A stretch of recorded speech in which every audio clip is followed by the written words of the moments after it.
Hello friends, good morning and welcome to the EduSat Network. Our topic of discussion today is part of our ongoing series on writing in India, and the specific topic for today is Muktibodh as a poet. And for this discussion and lecture, we have thus in our studio our subject expert who has been part of us with this series, Dr. Anand Prakash, retired professor of English, University of Delhi. And with this, I request sir to begin our today's lecture. Thank you for coming, sir. Thanks, Uroshi, and welcome viewers. Today's topic is Muktibodh as a poet of commitment, as you might have seen on the screen also. And before I begin my discussion about Muktibodh as a poet, let me make clear the meaning of commitment, because all kinds of people say all kinds of things about commitment, and commitment has become such an important word in today's world that the market is using it. They are committed to something. All of us are committed to this or that. But when it comes to poetry and writing, and when one thinks of a committed writer or a poetry or a poet of commitment, then it has a specific meaning, and that should be separated from the general sense of the word. And everybody has some kind of a point to stick to. Most of poetry talks about spontaneity, talks about lyricism, talks about states of mind, feelings, etc. And they say that they are committed to it, which is right. Poetry is committed to feelings, expression, this, that, raising a question, a controversy, etc. But then, when it is mentioned as the characteristic feature of a poet or a poetic trend, then commitment means something different, and that's what I'll explain before I start this analysis or presentation. Commitment is a word that came into existence in the sense in which I'm using it today in the 20th century, early 20th century. There were people in the 19th century who were called poets or writers of commitment or thinkers, etc. So the kind of origin that is there can be traced to the 19th century writing. But in the 20th century, the important thing that happened was that people were confronted with a choice, and the choice was very clearly defined. The choice was whether we would writers would say, whether we would write for change in society at the level of its basic content, what it means. Does it meet our requirements and demands? Does society uplift us? Does society make us belong to it? And the other choice was that we don't bother about society. Society has to exist the way it is. Our job is to express, and we will keep singing about nature, singing about affection, this and that. So there were two kinds of poets. The choice was that you will opt for social change, and such a change would require changing the structure of society. For instance, now all of us know there are options available to us whether we want a classless society, a society of equals, where there is no discrimination and distinction and any kind of separateness between classes. Somebody is poor, somebody is rich, male and female. There are women and there are men, and they have to be treated as equals. Then people belonging to certain supposed races and color complexion, whether somebody is a black, a white, a brown, a yellow, or whatever. So if it is to be a society of equals, then the poet has to say it very clearly that he or she is opting for a society of equals. And equality is not at the level of thought, it has to be at the level of social existence, which means that there should not be any kind of economic might and privilege meant only for some to enjoy, and some kind of helplessness meant to be suffered by the large number of people. So economic equality is a must for thinking of social equality. social equality, where, as I have already said, that people are equals. Now, this is one thing, and if I, for instance, accept this idea in its totality and say I will raise my voice, I'll express my ideas and feelings within the framework of promoting, supporting, or contributing to the sense of equality in this sense, economic equality and social equality, then I will write a different kind of poetry. And this is what is commitment. If some writer in the 20th century opts for social change at this level, at the level of economic and social equality, and raises one's voice to promote and establish such a thing, then one is a committed writer. I can give you examples of committed writers in the 20th century. One writer that we are going to discuss today is Muktibodh. He is a poet of commitment. He wants economic equality, he wants social equality, and all other kinds of equalities that I've talked about. And in Urdu, for instance, there are poets like Faiz Ahmad Faiz, who is for commitment. In Hindi, there is a whole lot of people in the last 100 years who have stood up for what can be called commitment. So this is what is to be clearly understood, that those who stand for social equality, economic equality, and raise their voice in favor of it. Not merely that, but also who raise their voice against inequality, who have the courage. This is slightly tricky, because if you are raising your voice against inequality, then you are raising your voice against a whole section of society which is ruling your world, which is ruling my world, who are ensconced in power centers, who are mighty politicians, mighty business magnates, mighty owners of the media, etc. And they always suppress this and the freedom of expression. So one has to stand up against this. So if you are a committed poet, then you should be mentally ready to face the consequences of confronting these poets, fighting with them, resisting them, etc. And when I say this, I know the implications of standing up against such people. For instance, you can't easily find a job in a government or a private establishment. You cannot publish in so-called reputed publication houses.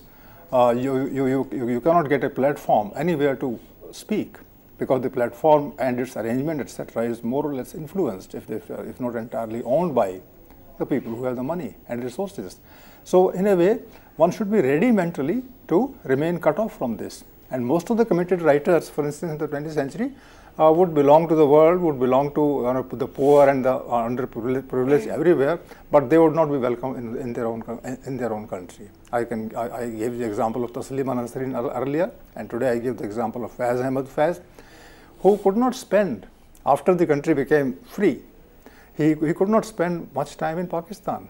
He had to run away from Pakistan because people didn't like him, and he was a poet of commitment. He was talking of equality, and a large number of Pakistanis, if they understood what equality was and what commitment was, would have accepted him, would have embraced him with a kind of welcome feeling.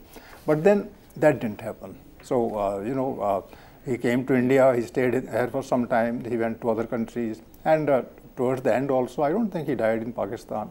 Whenever he thought of visiting Pakistan, once or twice he visited, then he also had to spend time in jail.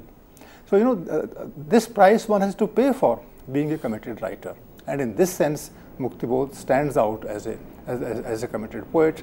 And I thought I should explain this to you, because then you understand the responsibility that the poet, that the writer, that the thinker has to bear, has to answer for. And if you take such a stand, then your poetry gains in value, it gains in worth, it gains in appeal. People remember you, people remember the committed poet long after the committed poet is dead, because they take inspiration from such a poet who stood up against injustice, inequality, social prejudice, and who did not bother about the consequences of doing this. So all these things are important for commitment. And Urushi, do I make sense when I say, and am I clear? Absolutely, sir. You have clearly explained the term as a committed writer who opts for social change. I just wanted to ask you, sir, Since this term only came into existence in the early 20th century, there must of course have been writers who were trying to do the same thing, trying to fight against or raise their voice against inequality. And just as the term evolved, was it only referred initially or even later to a specific group of writers? That's a good question, because this is exactly what I mean. It's a 20th century phenomena. Of course, there have been writers, who had to bear the brunt of authorities at different points of time. The first example is of a thinker in history, is of Socrates, who was given a cup of poison and who had to die in front of the mob. Well, they are stray examples. And writers have paid the price for what they wrote. In the Elizabethan period, in the 17th century England, in the 18th century England, there were satirists, and these satirists, would always rub somebody on the wrong side. And when they did that in their poetry, then sometimes they would be physically assaulted. And this thing happened regularly in the 18th century. In the 19th century, Romantics came in for criticism. Some of them were, they came from the upper sections. There is an example of Lord Byron, who, when England and France fought, supported France against England. But because he was a lord, he was Lord Byron, and he belonged to the upper house, and he made it very clear to the rest of the society in England that he was for the French cause and not for the English cause. He called English society the society of shopkeepers. And so this trend has been there in literature. In fact, there is some bug that is there in the head of a writer, that this writer stands up against injustice in all circumstances, and that helps him or her gain in, as I said, gain in value and in appeal. So that is of course there. So your point is valid, that it's a long tradition of people who stand for good things and positive things against the other things. But then in the 20th century, what happened was that there has come a moment in the early 20th century, and it's much more importantly present today, that you can opt for a society which is classless, which is of equals. This is possible. For instance, when Soviet Russia gains socialism in 1917, then there are no classes in. Legally as well as actually, economically, there are no classes in society. There are no landowners, as we call them in India. There are no industries there. It is the social system entirely which owns up everything, all the means of production. And this kind of society then made the choice clear before the writers, whether they stood for this or something against it. And all over the world, the writers in the 20th century were divided. And those who supported Russia and those who opposed Russia, you can draw a very clear line between them. And it's a matter of pride for socialism that some of the greatest writers and thinkers of the 20th century, they supported Russia. One example, of course, is of Bertrand Russell, the reigning philosopher and thinker of the 20th century. He openly, totally supported Russia, Soviet Russia, against what he called the world of the market at that point of time. There was Jean-Paul Sartre, equally important as Bertrand Russell. So, when the choice was made between a society which is of equals and a society where there are privileged and they are the oppressed and suppressed, then the writers got this appeal from this, and commitment became a watchword for meaningful writing in the 20th century. In Hindi alone, starting from 1920s, you have a list of people who would become committed writers soon or who are already committed, like Nirala, as I said in the previous lecture, had become more or less committed in the 1920s. Premchand in 1920 and 30s had become a sort of committed writer. And of course, after the 30s, when the World War was about to begin, and the world would once again face this situation of either for this or for that, and the outcome of that would be that more and more socialist countries would come into being. At that point of time, writers were really enamored of the word commitment. So 1930s, 40s onwards, people talk of commitment. So it's a 20th century word, and it has to be explained. And today, of course, every writer worth the name has to talk about commitment, and then we have to examine whether the person is saying it seriously and honestly, or whether it's somebody saying it to gain value and worth. True, so that of course I'll come to, but then the meaning is this. Now, the first point with respect to Muktibodh, I'll give some personal details to viewers a little later, but let me discuss him as a poet of commitment. The first thing that one can say about Muktibodh is, and I have noted it down, is that he's the lone thinking poet in Hindi, in the true sense of the word. He's a thinking poet, and in fact he uses phrases very intelligently and alertly in his critical writing also, and he explains that when you think, then you feel. When the thought enters one's head, or when the thought takes a kind of shape in one's head, then it's not merely philosophical or rational activity or practice or exercise. The thought comes along with a large number of associations which are feeling in nature, and if they are feeling, then the thoughtful poet feels. So he calls it Gyanatmak Samvedan. It starts with Gyan, it starts with knowledge, it starts with thought, and it becomes Samvedan. Samvedan means the sensuous part. So you become sensuous when you think.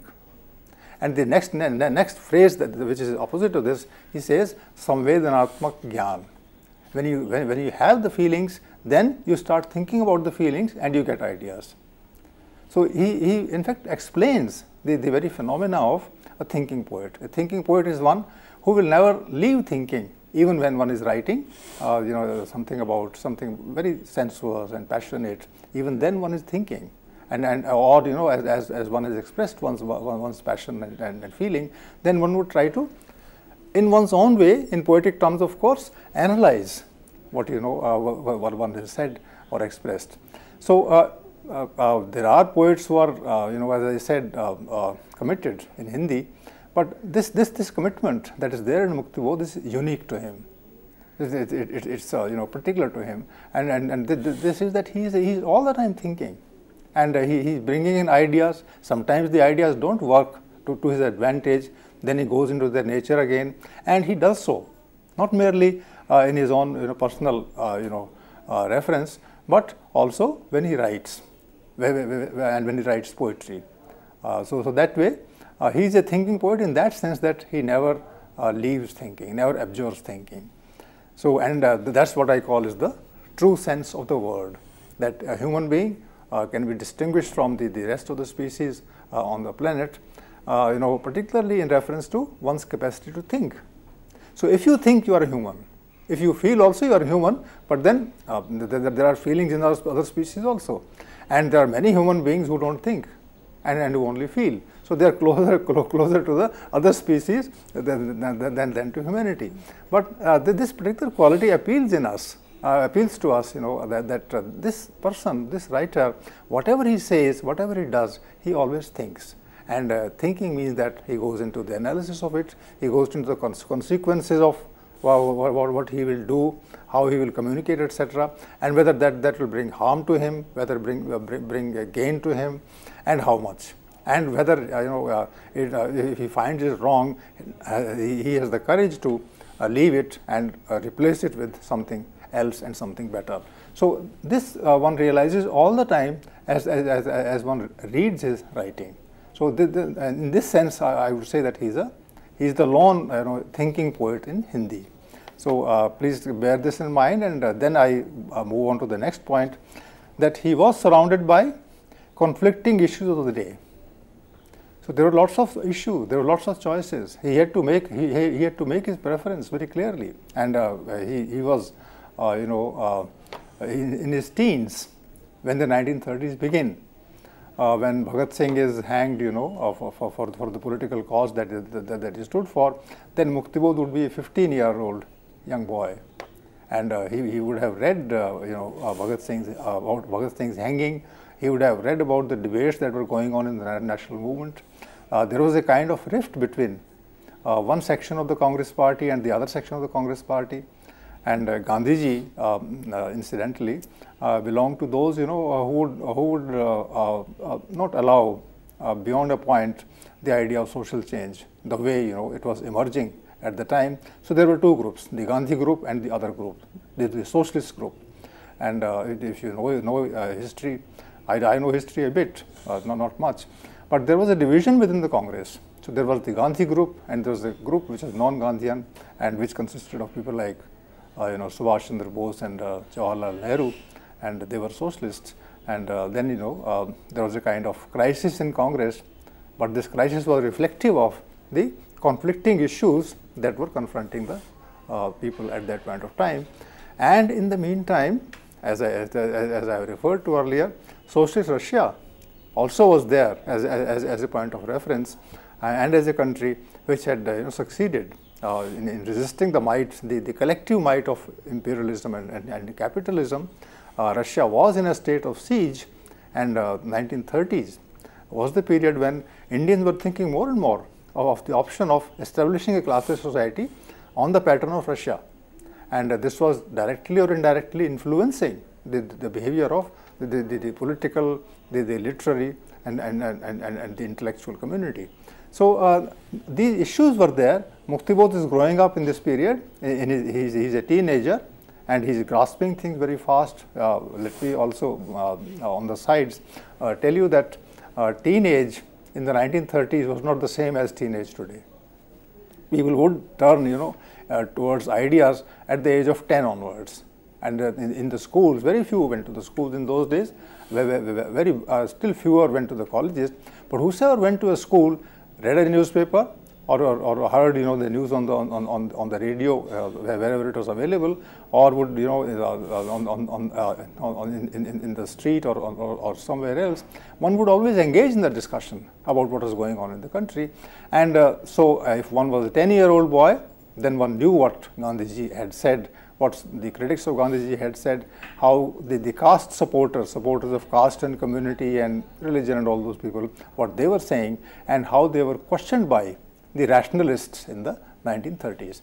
So Muktibodh, as a teenager in the 1930s, is open to all these conflicts, all these disagreements among people, and is regularly thinking.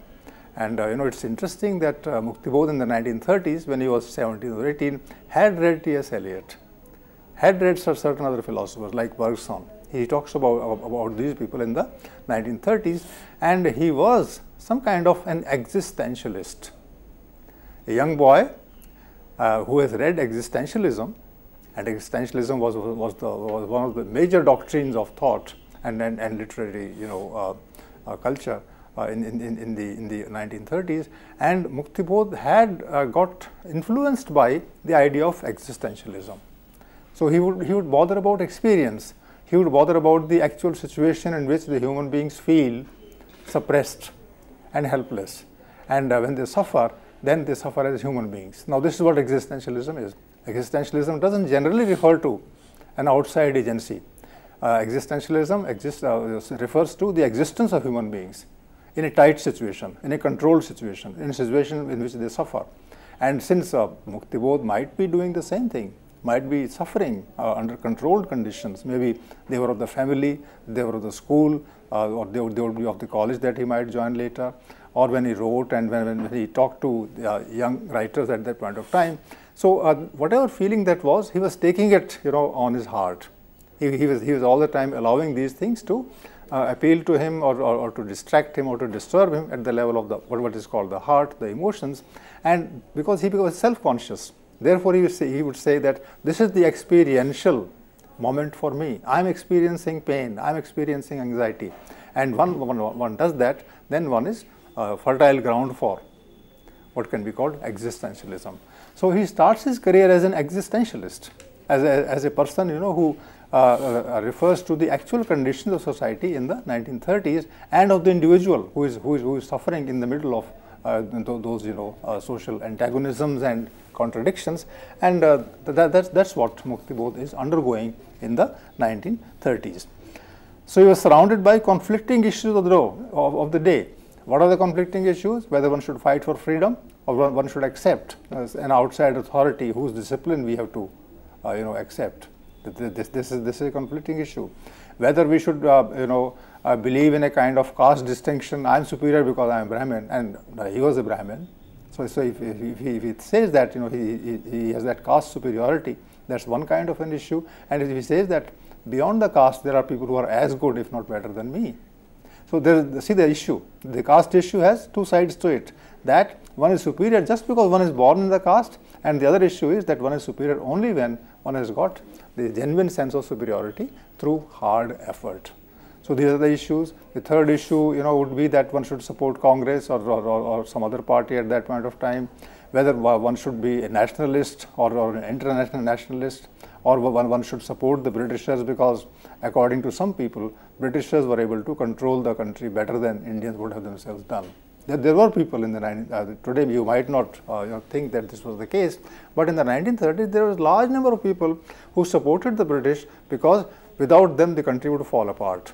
That's what they said. Some of the people still feel that Britishers were a good presence, otherwise this country wouldn't have remained united. Now that the country has remained united for so many years, it doesn't deter them from feeling still that they were better off when the Britishers were there. So anyway, in the 1930s, people were faced with these things, and of course, women were coming more and more into social life, more and more into schools and colleges, into politics. They were writing. There were people like Mahadevi Verma, as I told you in the previous lecture, people like Subhadra Kumari Chauhan in the previous lecture, and these people wrote poetry, and they wrote, particularly Subhadra Kumari Chauhan, she wrote poetry of protest, and that poem, of course, who can forget that poem, Jhansi Ki Rani. So these were the people. Subhadra Kumari Chauhan in the 1930s would be 25 years or so. She was born in 1908, and she would be more than 25 at the time Muktibodh was growing up as a teenager. So these were the conflicting issues. Everybody had to make a choice mentally, and everybody had to go through all these conflicting issues of the time. And Muktibodh was precisely doing this as a writer and as a potential, as a person who would gain adulthood and become a feeling, thinking, sensitive individual and citizen. Now I refer to the 30s. 40s were the same, more or less. In the 40s, things had become very contentious. Muktibodh would be in his 20s then, and he was also at the time considering the nature of other attitudes, etc. that were growing up in the meantime. Communalism was there in the air. The idea of being a Muslim and a Hindu that had emerged in the 1940s decisively. Still more important in the 1940s was the Quit India movement, where Gandhiji for the first time came clear on his attitude towards the British, and he said, now they have no role to play here, they are a dangerous presence, and they should, in fact, the word is very sharp, quit India. In fact, and if you translate it into Hindi, they say, get out, nikal jao yahan se. So quit means that. And so that was the mood, and Muktibodh at that point of time was coming out of existentialism and becoming more and more clear about politics, and he would not know how to respond to this, that whether one should bother about one's experiences and existentialism and anxiety and helplessness and this and that, or whether one should clearly come out with Gandhi and say the Britishers should leave the country.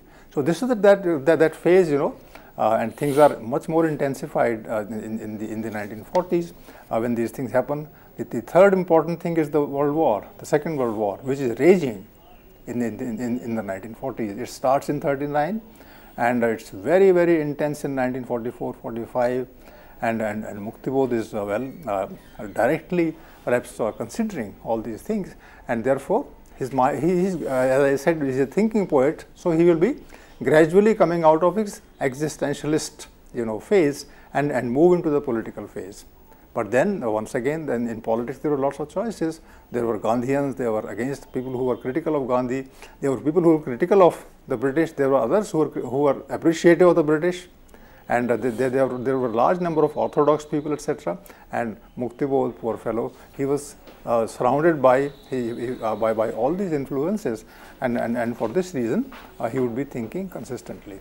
But one thing was certain in the 1940s, that the person was successfully out of the influence and grip of existentialism and T.S. Eliot kind of critique of society that Eliot had established in the 1920s, that kind of critique of society, and Muktibodh was now more or less totally out of the the compulsions, thought compulsions of existentialism and modernism, as it is. I will not go into that at the moment. Modernism and existentialism, they stood more or less close to each other in the 1930s and 40s in the British and the European European atmosphere. So Muktibodh in the 1940s has attained that kind of maturity which will take him closer to politics. And as Urvashi rightly at that time pointed out, whether this commitment is a 20th century term. So in the 20th century sense, Muktibodh chooses the political option of going against the British and also going against the privileged in the country. That's what makes him a person moving closer to what is called class analysis, a class approach. So he is accepting the class approach. Now he says that there are a large number of classes, but then basically there are two classes, the haves and the have-nots, and it is clear that the haves have to be opposed. So this clear identity Muktibodh has gained in the 1940s. So when it comes to 1940s, then of course Muktibodh is a committed poet in the sense in which I use the term here. Anything you would like to? Sir, yes, a slight query. Sir, did Muktibodh belong to the privileged class? Because that would be helpful more in understanding why he went against, of course, the British and the privileged. You see, this is a complex question, Urvashi, in the sense, that Muktibodh himself was not from the privileged class. He was from the lower middle class. His father was an ordinary, government officer of the lower level. Perhaps he was in the police. And then, he was earning his bread. He was an honest person. This person from the police, he had a large family to support. And a person like Muktibodh is not easy to handle for a parent. And Muktibodh, in the 1940s, I think he had got married also, and he at that point of time didn't go by the conventional marriage, and he actually had his own independent decision of marrying a girl, and that went against the entire neighborhood and family, etc. So he comes from the lower middle class family, but then he becomes committed in the process of what I have called thinking, analyzing. And since he has started analyzing from the 1930s through the 40s, therefore, the thought has led him to a particular situation where he will stand committed. And in fact, commitment means that the commitment is at the intellectual level. Right. So he goes through this. But there is another window that he opened, Urvashi, and that is that people who belong to the privileged classes will support the privileged classes, and those who are poor, they support the classless society. Now, that sounds very encouraging and appealing, but that's not the case, because many of the privileged people in the national movement, they had gone against the idea of privilege. Gandhiji himself didn't come from an ordinary family. Jawaharlal Nehru was, as the phrase goes, was born with a silver spoon in his mouth, all those things. But these people left their privileges. They left their sense of speciality. They led a very simple life, a very austere life. In fact, by our standards, even a middle class household has more facilities than Nehru would enjoy at the personal level. So it's that kind of greatness that these people have. Maulana Azad and others, all of them came from kind of aristocracy, nobility, etc., if one can use that word in the Indian context. But then the point is that this kind of idealism, it is this that led them to the preference for freedom, and that freedom took them on. And when they entered the political process, then finally they found themselves standing in front of imperialism. So commitment comes through continued analysis and critique of the system in which one lives, and the courage to face the conclusions that one has arrived at. It's not easy. But then the commitment is not easy. Commitment, as I said, is a very risky proposition, and therefore these people from the upper classes, many individuals came and joined the national movement because they loved freedom and they wanted equality. So that's the case with this. And Muktibodh, so far as he is concerned, in the 1940s, he is a committed writer, and he has got that kind of identity. In fact, one has to ask whether Muktibodh was a Brahmin or not. You are asking whether Muktibodh belong to a poor family or a middle class family or an upper family, because these questions, always emerge as one discusses this point. And Muktibodh then gets this identity very clearly unto himself. And perhaps he joins the Communist Party formally in the 1940s. He starts writing in journals, newspapers, directly as his name is Gajaran Madhav, and this is a kind of a takhallus, this is the kind of name that he has adopted, Muktibodh. And in fact, if you go into the literal aspect of the word, then both means awareness or consciousness, and mukti means liberation or freedom. So he has chosen this word also to define his identity as a poet of liberation, as a poet of freedom and independence. So this identity he has gained, and that has brought him very close to commitment. Then I explain this point further. He writes poems, he writes short stories, he writes critical analyses. Critical analyses? Why should a poet write criticism? These days there is a clear distinction in Hindi and also in other languages. Either you are a poet or you are a critic. You can't be both. But so far as this person is concerned, and many others like him in the 1930s and 40s, they write poetry, but they also write prose. And they do not write simple prose, they write that prose which is critical in nature, which goes into the analysis of literary trends, which analyze texts. And Muktibodh is analyzing text. In fact, his critical career, if one can use that word, starts with a critical analysis and a very clear attack on one of the major poems of the 20th century in Hindi, that is called Kamaini by Jaishankar Prasad. And Muktibodh, as a young man in the 1940s, attempts a critique of, maybe I'm mixed up with dates, it's early 1950s, but whenever he starts his critical career as a student in Banaras with an analysis of Kamaini, that famous poem by Jaishankar Prasad. And some people still think, that if there is one text in India that is supposed to have earned Nobel Prize, it is Kamaini. Well, that's a separate story. But then it's a major text, and Muktibodh wrote a whole discussion on this as a kind of dissertation. I think it was required for his MA or post PhD, post MA, project. But then he wrote a whole book, and it's available as a book these days. And it has large number of very important insights. And even today, as we read the book, we find that Muktibodh shows very clearly that fantasy can go both ways, and it's a book of Kamaini is a book of fantasy. But then he goes that fantasy by itself, unless it is informed by historical knowledge, will take you in the direction of myth making. So he is making a very important point as a young critic at that point of time. So what I say is, he writes poems, he writes short stories, he writes critical analyses, he writes short comments, he writes journalistic pieces.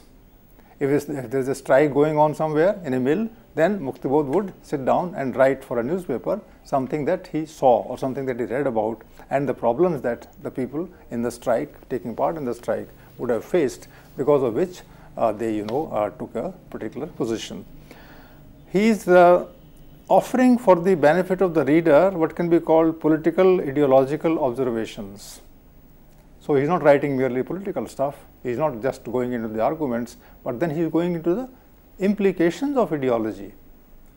Ideology, the belief system, the thought system that takes on a higher plane the discussion, where you finally find yourself, I find finally myself standing against or in favor of a certain thought system. So that is called ideology, and he is taking actually his discussions in his prose writings, in criticism in particular, to that level of ideology where the class finally will emerge in its cultural thinking aspect. And letters. Now letters are distinctive to Muktibodh. Muktibodh uses letters to a great advantage. In fact, most of the writers in Hindi and other languages would be using letter as an important means of communication. So you read a book and you share ideas about that book with a friend, and you write a letter. You are facing a problem in your life and you share that problem with a friend. if there is an internal problem, like you are caught in a situation and it brings in the moral implications, whether you should go on the side of morality or you should accept things as they are. If there is an opportunity, some kind of a career, and you have to make a choice, so how do you make a choice? All these internal conflicts in one's mind, they are shared by people through the letter with a friend. And Muktibodh is writing letter after letter to his friends, and these days volumes are available where Muktibodh's letters are compiled, and these letters make themselves available to the critical scrutiny of the fellow scholars at that time and later, now later of course. And if you read his poems, then you can understand his letters better. If you read his letters, then you can read his criticism better. And all these things are in fact very well integrated in the overall writing that Muktibodh represents. So he writes all these things. Letter is one of the important mediums, as I've said. And letters he kept writing till the last day. And last day came very early for Muktibodh. Muktibodh died very early. He died in 1964. He was born in 1917, and I think it was a 47. My arithmetic, I think it's he died at the age of 47 in 1964. So all through this writing career, he was doing this kind of work. Every day he would write something or the other, whatever the form, and in all those things he was investigating the moral, the ideological, the political, the cultural, the aesthetic aspects of expression. And he does it on a very big scale post 1940, because the important phase for him starts when he is mature, after India has become independent. I would like to speak for five minutes about this India, which Muktibodh saw post 1947. Muktibodh, because of his critical identity being established now, that he was a writer of commitment, he started understanding the social developments in their not just entirety but in their complexity. So for instance, in the 1950s, people started changing sides. Congress was in power. Now the state was totally in the hands of the Congress party all over the country, at the center as well as in the states, and a large number of jobs were available. People were very happy that the country had finally become independent, but the committed people were not as happy, because they saw that this independence came with a tag, the tag of communalism. And Nehru himself was in a state of siege in the 1950s. The right wing of India at that time was at the throat of Nehru and Congress's progressivism. So he might have thought of doing certain things, and he was prevented from doing so. And very soon, that there will be the India-China war that happened when Muktibodh was alive in 1962. So these conflicts were there, and an atmosphere of control and influence in free India was somehow emerging. For instance, people would not like Muktibodh's views. He wrote a book, talking about India's history, and that book was published, and a few copies were available in the market. And certain sections in society, they didn't like his idea of history, because he was talking about classlessness, and he was in a way standing for rationality. And certain people, certain interested groups, they burnt the copies, they attacked him physically, and then for some time this person was living in a state of terror.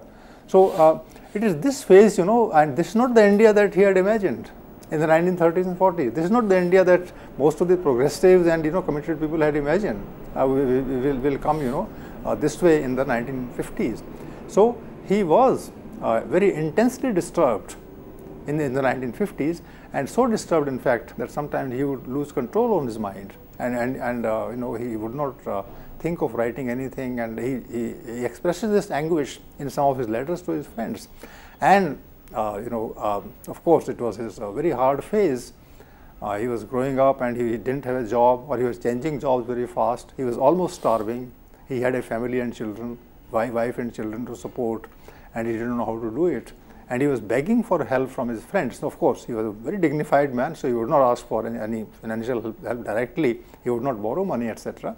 But then he would say, please help me with a job. Now, and he would not get a job very easily, neither of a school teacher, nor of a correspondent of a newspaper, nor in a college, and he was an established critic. I told you he had already written Kamaini Ek Punarvichar, that famous book about Kamaini. And he was writing regularly essays in newspapers, and those essays would be compiled someday. He wrote a book, and that book was burnt and proscribed, and all those things. So that way, it was a difficult period that he saw. Now, how does a committed writer put this next to the free India? Was he fighting for a free India of this kind, where there will be no jobs for a sensitive person unless this person supported Congress or some other government? So he wanted to write freely about the issues, and he would not easily get a job. Finally, he landed up with a job somewhere, now I think it's Chhattisgarh, but in those days it was Madhya Pradesh, and the place is called Rajnandgaon.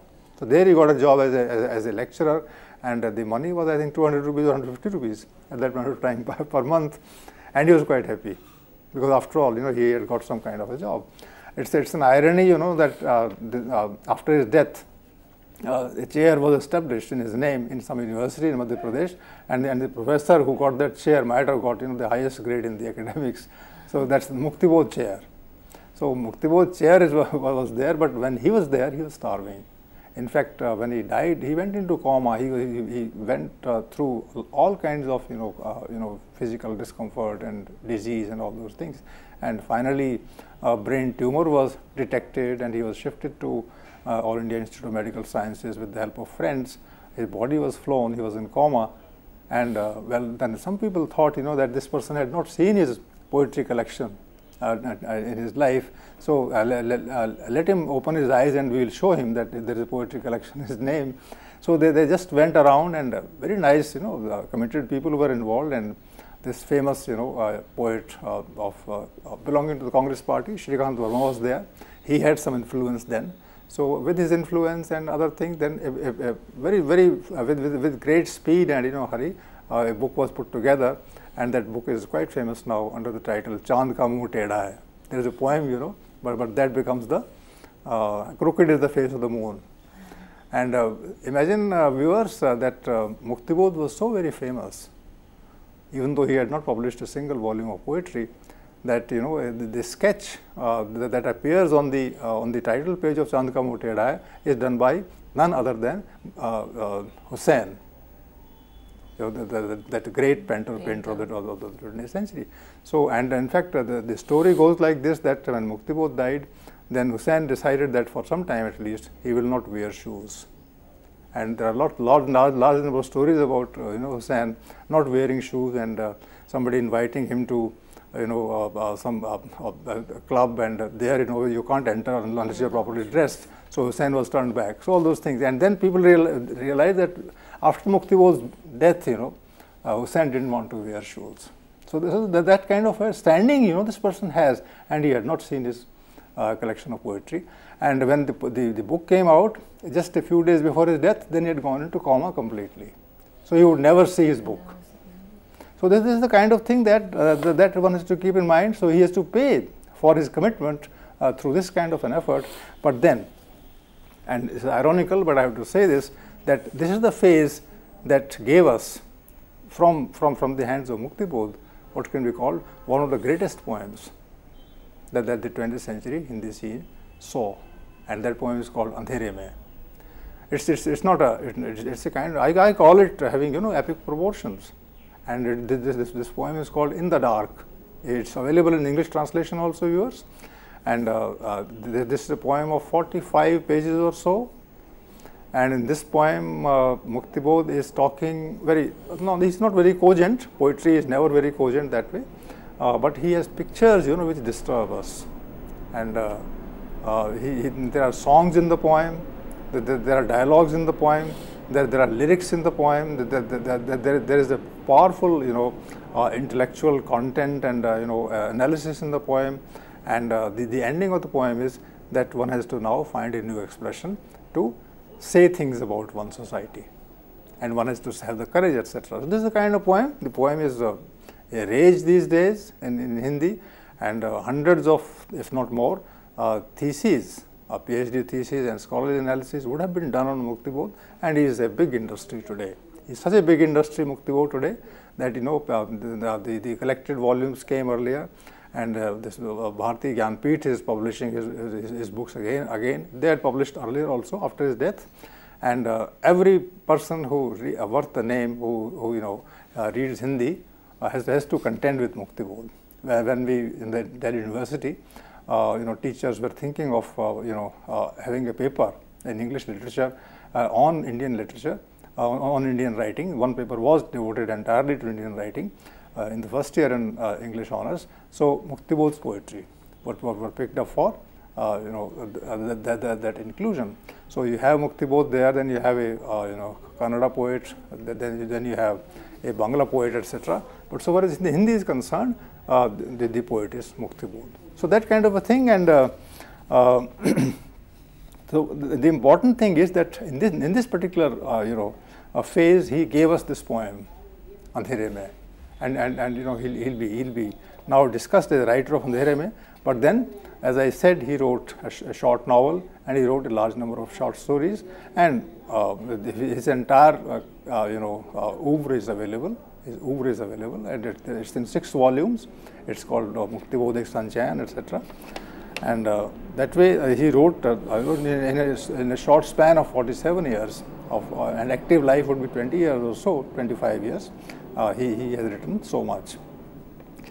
Then viewers, in the next 5 or 10 minutes, I acquaint you with a few general details about Muktibodh's life. We have discussed Muktibodh as a poet of commitment, and his commitment grew from strength to strength, as they say. It became so strong towards the end that he had to pay for his life. And brain tumors, I don't know how they occur, etc. But one reason could be that one lived always under some kind of a stress, and that stress was mental, it was intellectual, it was moral, it was all those things. Morality always stared Muktibodh hard in the face, because he had to make a choice between compromising with reality and gaining a job and gaining a life of comfort, or keep writing poetry and pay the cost. And he chose the second option. So this is what commitment means to us. But then he gave us a gem of a poem in the form of Andhere Mein. Of course, Andhere Mein is the greatest poem. It doesn't mean there are no other poems. In fact, Muktibodh also is known for his longer poems. If in Hindi you have to think of poets who express themselves through the long poem, then there will be 5 or 6 poets who used it consistently, and Muktibodh would be at the top of these poets because he wrote long poems. One of his poems, friends, is called Brahm Rakshas, and imagine what he would be saying in Brahm Rakshas. He is talking about a Brahmin who is very disturbed, in the new situation when people talk of classlessness. Brahman doesn't like classlessness at all, and he is an intellectual. So how should he come to terms with the reality which is changing fast in front of his eyes? And therefore, finally, Brahm Rakshas disintegrates, and there is a kind of a tragedy that happens. And then, Muktibodh is problematizing the character of the Brahman in that poem. So he is turned into Rakshas, and he is suffering because this person's job is to create ideas, and his ideas are not relevant to society. So if somebody is in the trade of, is in the industry of, is in the manufacturing of ideas, Brahmins always create ideas, but then he is faced with a situation where his ideas are not relevant. So he has to redefine all his intellectual contours, and to come to terms with this new logic that is in front of him. Then what should he do? And the answer for Muktibodh is that he will disintegrate. The only way he will not disintegrate is to accept the changed situation which he finds difficult to handle. This is Brahm Rakshas. It's a long poem, and it has very powerful passages in it. And if you read the poem, friends, then towards I'll say a few things about this. But one criticism that has been made of Muktibodh in the last, not now. Now he is known universally in India as a poet of commitment.